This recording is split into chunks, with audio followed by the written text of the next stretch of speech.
Before we get into today's video, I got to shed some light on our Week 13 sub-battle against Lions Talk. Look, we're down 62 subscribers.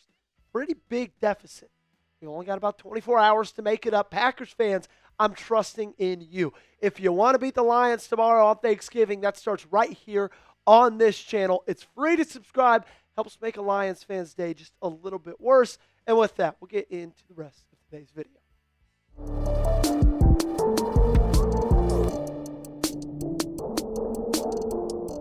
What's going on, everybody? Welcome into the Green Bay Packers Report. My name is Joey Petersen. Hope you're having a great Thanksgiving Eve. Coming up on today's show, we're going to give a deep dive on Green Bay's cornerback play. Then I'm going to give a big shout out to a certain offensive player. And we're going to wrap this thing up looking at percentages, odds. And I'm going to tell you how big tomorrow's game is in terms of winning the NFC North and making the playoffs for this Packers team.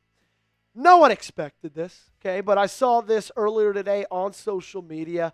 In man coverage, Green Bay is allowing a passer rating of opposing quarterbacks of 62.1.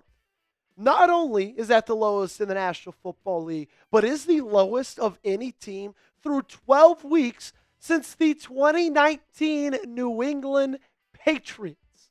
Are you kidding? You would be lying to me straight in my face if you said, yeah, I saw that coming this season.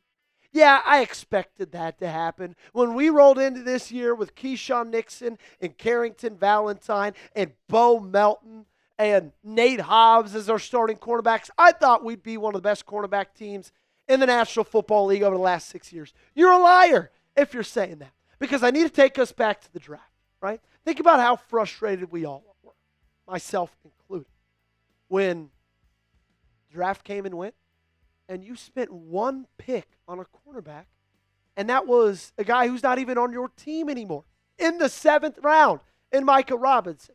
Now, I still believe that would have been a good idea to spend a, day 1 or 2 pick on a cornerback, but they didn't. We all thought they were crazy, but then we also all thought, okay, it's probably because they're going to plan on keeping Jair Alexander. And then you don't come to an agreement. Jair doesn't want to take a pay cut. He walks. And even though he's been incredibly injury prone over the last 2 weeks, over the last 2 seasons, you still had some hope in him returning to a similar form of what he had been in the past. He at least was still a guy you could rely on in this room.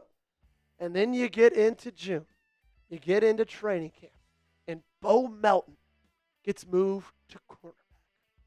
So all in the last 2 months, you don't really pick anybody in the draft. Your cornerback one, highest paid guy, you release him, he signs with a new team, and you take a wide receiver, and your solution is moving him to corner. I was pretty upset, pretty grim outlook for this position going forward, but man, is that not the case. And a big reason because of that is because of Carrington Valentine. Look at this chart, right? And I have him circled, and you see the big red arrow pointing at him. This is yards per coverage snap allowed in man and in zone. Look how good he is in man coverage. In fact, he is the best cornerback in the National Football League in terms of man coverage, and he's right there in the middle of the pack in terms of zone. I also circled Keisean Nixon for you.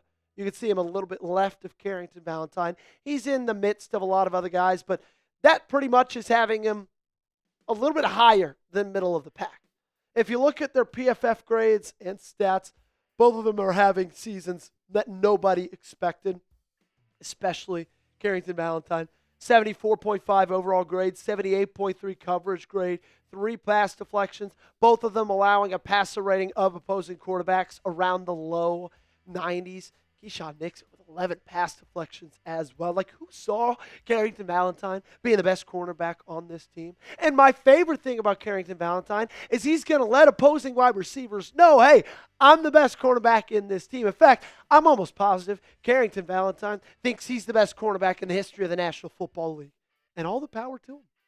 I love him out there talking smack. Who saw this not being the biggest weakness?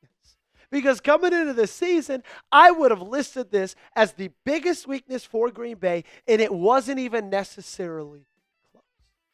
And now it's looked at almost as one of the biggest strengths of this team. Now the turntables. Who's CB1? Do you think it's Valentine or do you think it's Nixon? Let me know by giving me a CV or a KN down below in that comment section. The next thing that nobody expected was Emanuel Wilson and the fact that he registered the first 100-yard rushing game by a Packer since Week 12 of the 2024 NFL season. Basically, an entire year. Emanuel Wilson. He's the guy that makes that change. I didn't see that coming from Green Bay, right? And I'm a massive Josh Jacobs fan. I'm a massive Emanuel Wilson fan at that, even before he went in and balled out against Minnesota. And boy, did he ball out in his big shot against the Minnesota Vikings. He was an absolute workhorse, that guy. They just said, hey, let's go ahead and give you a ball about 100 million times. He had a 56.5% snap share, 30 touches, 125 yards from scrimmage, 2 touchdowns, and if you're a fantasy guy, 26.5 PPR points, third best running back in NFL and fantasy football for Week 12. Well, of course, we don't talk. We don't care about fantasy football. We care about real-life football, and he was pretty damn good on that field. And this is only going to go on the stat sheet as a 1-yard rush, but it's so much more than that. I want to throw you back to one of his touchdown runs, okay? Gage, we can roll it. You can see him. He's got the ball right here. Anthony Belton, rookie, who's in at right guard, he just misses on that block, and that lets the Minnesota Viking linebacker just have a clear path to the hole to Emanuel Wilson. I mean, look at this positioning right there. This is perfect positioning for a defensive player to make a play. He couldn't have asked for anything better. But what Emanuel Wilson does is he lowers his shoulder, he lays the boom, and he puts him on the turf. I've got him pointed out in that arrow right here. You could see him flat on his back. Wilson finishes the play, puts it in the end zone, and was, in my opinion, maybe his most impressive run of the day. Matt LaFleur was incredibly impressed with him as well. He said it's pretty cool to watch his progression since he got here and how far he's come. Okay? Now, you'll see a little bit less of him on Thursday because Josh Jacobs, he was listed as limited, and we actually just got a report a couple of hours ago that he is expected to play on Thursday against the Detroit Lions, a little bit less than 24 hours from this current moment. And so you'll see less Emanuel Wilson than you did. He's not going to get 30 touches, but I would be shocked if you did not see more of him than you're used to seeing through the first 11 weeks of the season. Show him some love down below in the comment section, okay? Spam those 2 threes, as many as you can get in there. 23 23s, that's what I need from each and every one of you. The other thing I need from each and every one of you guys is to go to your app store, whether you're on Google, desktop, Apple, does not matter, and download Underdog because it's my favorite part of doing this show. It's my favorite part of every single weekend. Football season is in full swing, and Underdog is the best place to get in on all of the action. Let's cut to the chase. If you download the app today and sign up with promo code Packers Report, you score $100 in bonus entries when you play your first $5. Playing on Underdog is easy. Just pick whether your favorite players will go higher or lower on stats like rushing yards, receptions, touchdowns, and more. Get your picks right, and you could win up to 5,000 times your cash. Here's my Underdog lineup for tomorrow's game. I went running back heavy with Josh Jacobs, higher than 11.95 fantasy points. I get it. He's coming back from injury, but just between the receptions, the fact that he finds the end zone most games, I went higher on his fantasy points. Jahmyr Gibbs, you know he's going to get higher than 4.5 receptions, so that's why I went with that one as well. Download the app today and sign up with promo code Packers Report to score $100 in bonus entries when you play your first $5. That's promo code Packers Report. Underdog. Make picks, win money. Must be 18 or older, 19 or older in Alabama and Nebraska, 19 or older in Colorado for some games, 21 or older in Arizona, Massachusetts, and Virginia. And present in a state where Underdog Fantasy operates. Terms apply. See assets.underdogfantasy.com/web/playing get terms_DFS_DHTML for details. Offer not valid in Maryland, Michigan, New Jersey, New York, Ohio, and Pennsylvania. Concerned with your play? Call 1-800-GAMBLER or visit www.ncpgambling.org. In New York, call the 24/7 Hope line at 1-877-8-HOPE-NY or text HOPE-NY to 467-369. If you didn't think this week's game was massive, well, I'm going to prove to you exactly why it is. As of right now, the NFC North looks as follows. Bears on top, Packers in second, Packers above the Lions right now, who are in third place. However, Vegas still feels very, very good about the Green Bay Packers winning this division. Their odds right now on FanDuel, they're at plus 130 to win it. Well, the Lions are at plus 170. Bears at plus 270. Vikings, they're out of it at plus 30,000. This is the tightest division race across the National Football League, and it's not even close. If you look at the Athletics, New York Times playoff predictor, they give the Packers a 51% chance to win the NFC North. Lions in second at 33%.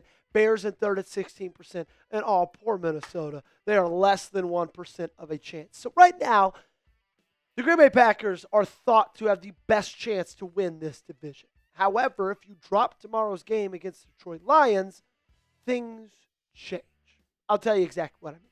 So right now, if you're just looking at the odds to make the playoffs, the Packers currently sit at 83%.